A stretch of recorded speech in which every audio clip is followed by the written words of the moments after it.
n'a jamais rêvé de conduire sur le Pacific Coast Highway, sous le soleil de la Californie et avec le vent dans les cheveux? Aujourd'hui, on se transporte vers la magnifique région de Monterey.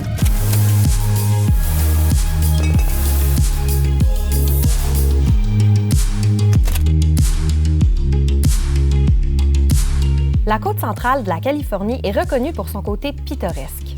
Ses falaises rocheuses le long de l'océan et ses grandes vallées viticoles ont longtemps attiré des écrivains et artistes fascinés par sa beauté onirique. La baie de Monterey, quant à elle, contribue à rafraîchir les vignobles de la côte centrale. Il est ainsi possible de cultiver des cépages tels que le chardonnay et le pinot noir grâce à son climat frais. Salut Carl! Salut Marina!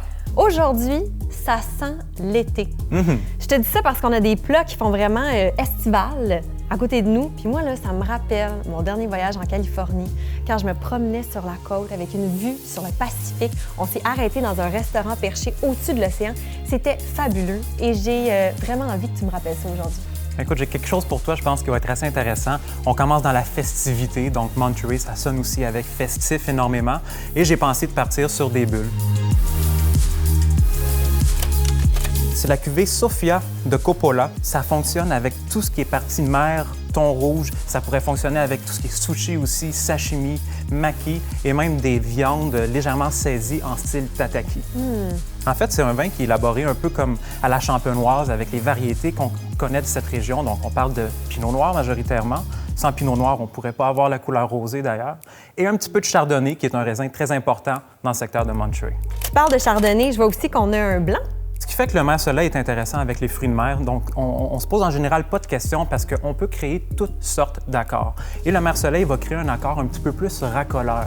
Donc, si on prend par exemple la portion saumon, on va chercher le côté gras du poisson qui va être enrobé par la portion un petit peu plus crémeuse du vin. Et c'est dans la façon de travailler avec l'élevage en fût qui va rehausser ce côté légèrement fumé et qui va très bien avec l'aspect salin de tout ce qui vient de la mer.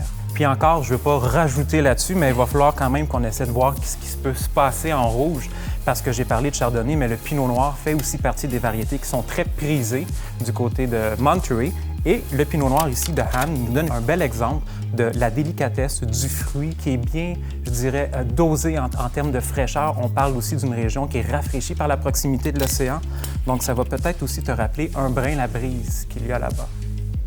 Alors, on a vraiment quelque chose d'assez concentré, puissant sur la cerise noire. C'est mûr, mais en même temps, en bouche, on garde beaucoup de fraîcheur, ce qui nous amène encore une fois sur la réalité des accords possibles ici avec... Je regarde le tataki, il me fait beaucoup d'œil. Ça pourrait être super intéressant. C'est un tataki de bœuf par le fait.